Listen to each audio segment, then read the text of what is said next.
Hello and welcome back to Ben and Danielle Reviews, and today I am going to be talking about two-player games that I enjoy playing that are either two-player only or games that I will only play at two players. And so I have 10 here I'm going to talk about, and I've ranked them from 10 to 1.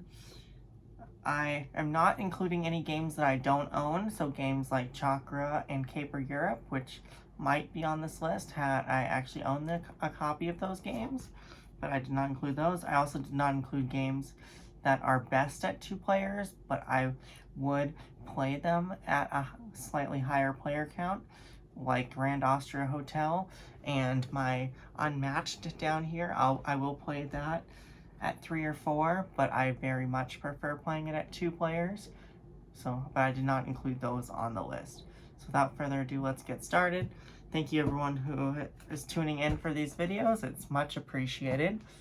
Never would have expected to have reached 500 subscribers. So thank you so much for everyone's support.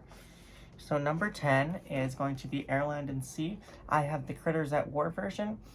From my understanding, it's the same game as the original. It just has cute critters and with like you see these like pigs and beavers and bunnies and such. So it's got these little critters that are battling, and it's just a card game where you are fighting for control of air, land, and sea, and you want to have the most power on at least 2 of the 3 battlefields by the end of the round. And what's really cool with that is you get points for winning the round. You get 6 points for winning, and you play to, I want to say it's 12 or 13 points, or 15, I don't remember how many it is, but you can also, if you don't feel like you're going to win the round, you can also just forfeit the round, and the sooner you forfeit, the less points that your opponent's going to get for winning that round. That's an interesting concept that I enjoy, and it plays pretty quickly. I would say it's about a 15-minute game or so, maybe 20-25 if you're teaching the game. That is AirLand and Sea. I have the Critters at War version. Number 9 is another card game. There's quite a few card games on this list because they're play very well with 2 players, or a lot of them do. And that is a trick-taking game called The Fox and the Forest. So I do have the duet version. I have not played it yet, so I am putting this one on the list instead. Fox and the Forest is a trick-taking game in which you are playing cards and trying to win a certain number of tricks in the round to get points. And you play until someone has a certain number of points. Again, I forgot to see what was a number. It is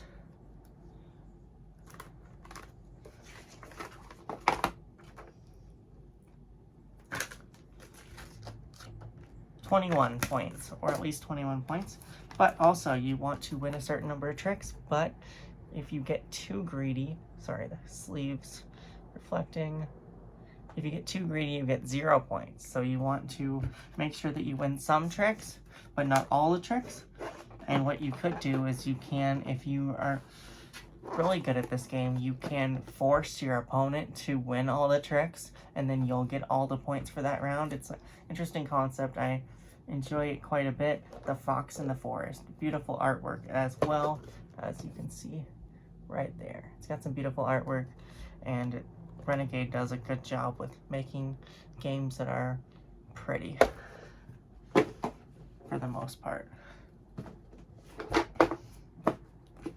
Another card game, this is for number 8, and that is Hana Makoji. Hana Makoji is a game in which it's like a tug-of-war style, just like with AirLand and Sea, but you are going to be doing different actions on your turn. You have every round you have 4 actions that you're going to be doing.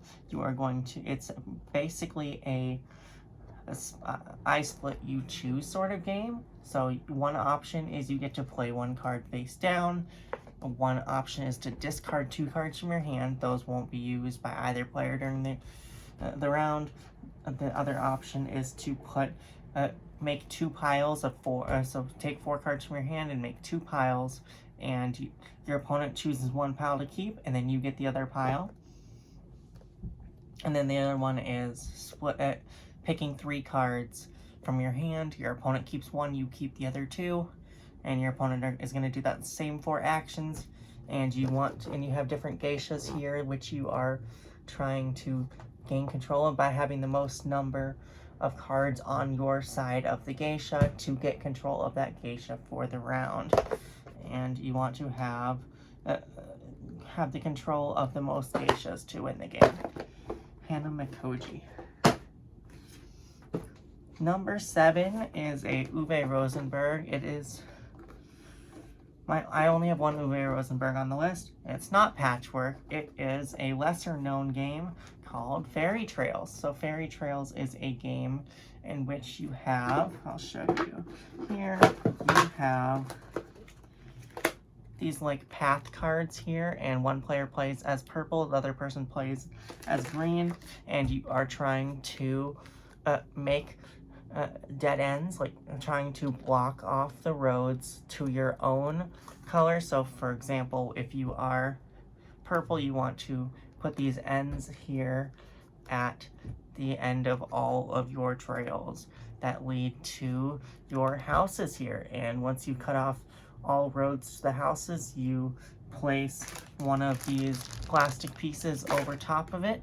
And once you get rid of all your plastic pieces, you win the game. You want to close off as many roads as you can to your houses, while also extending the roads to your opponents. Maybe split them off into like 2-3 different ways so that it's harder for them to close off their paths. And first person to close off, I think it is 19 or 20 of these houses, 2 paths, wins the game. And that is Fairy Trails. It's not as easy of a game to get your hands on as a game like Patchwork, which Patchwork was not my number 11, so it is not on this list, but I like this one just a little bit better, just because Patchwork I tend to play New York Zoo instead of Patchwork. Still a good game, I really enjoy it, but I prefer Fairy Trails.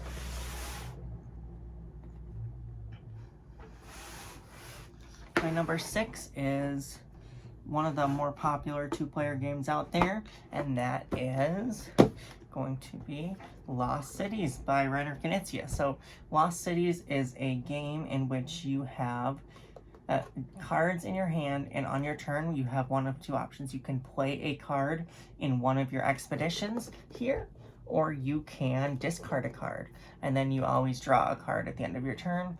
So you have these 5 different colors. If you want to play a card on a color and go on, choose a new color, if you want to choose a new color to expedite, it costs you 20 points, so you have to determine how many different colors you want to play off of, because you can't play off of all the colors. You want to make sure that you have enough cards or high enough cards in those colors in order to make sure that you get above 20 so you don't lose points. There's also these wager cards. Let's see if I can find them. Let's see, right here, these wager cards up here.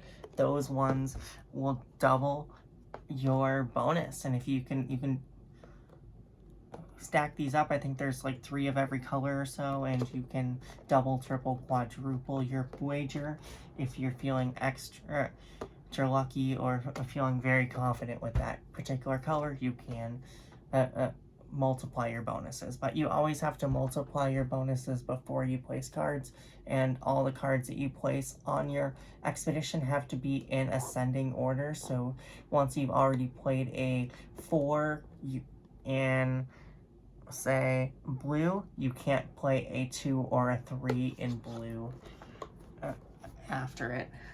And that is Lost Cities. I enjoyed that one quite a bit as well. My number 5 is another small box card game, and that is Jaipur. So Jaipur is a game that I first heard of from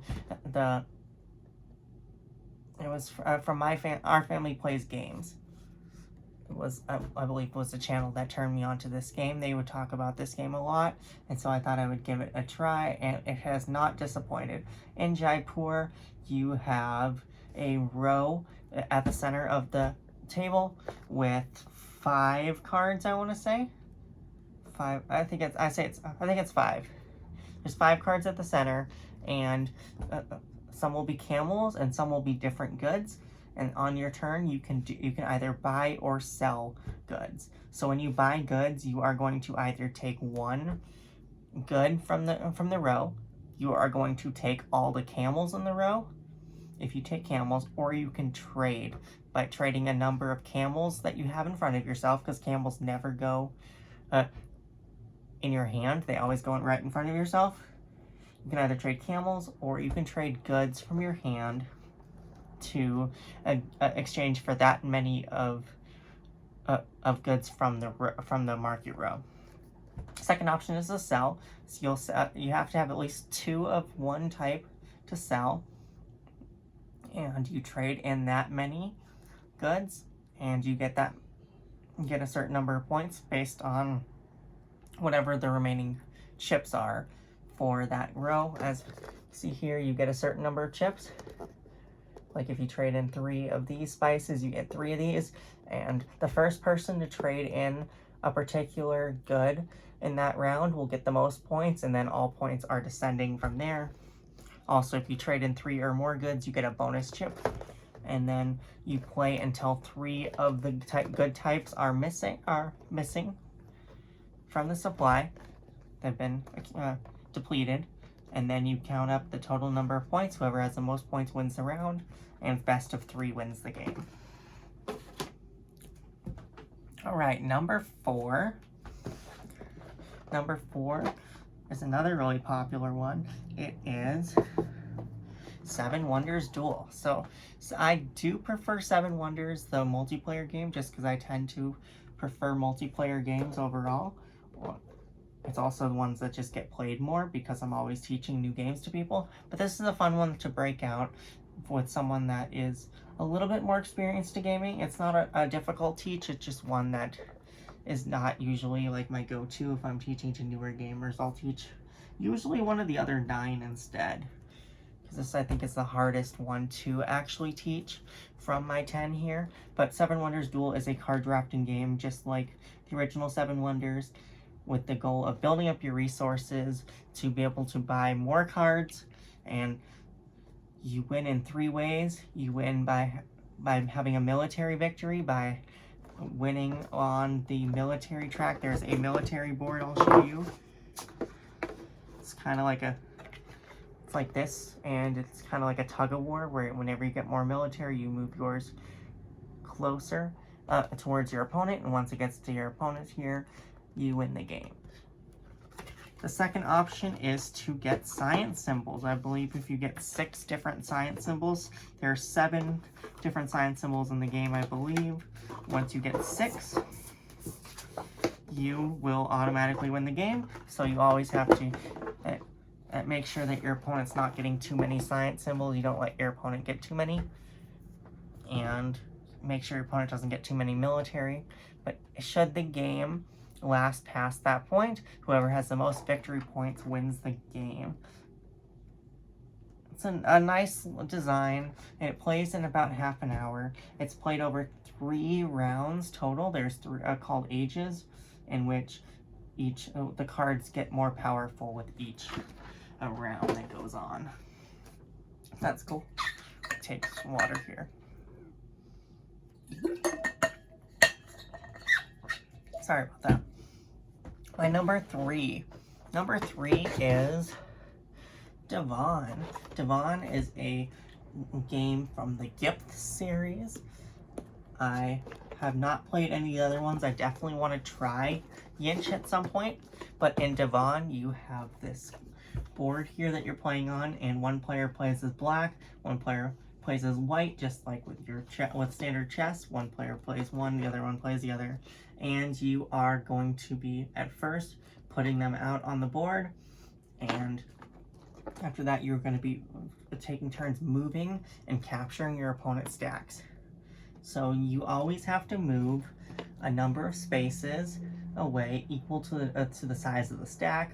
So the more pieces it picks up, the less powerful that stack will be, because it will have more moving restrictions, but it'll be worth more points at the end.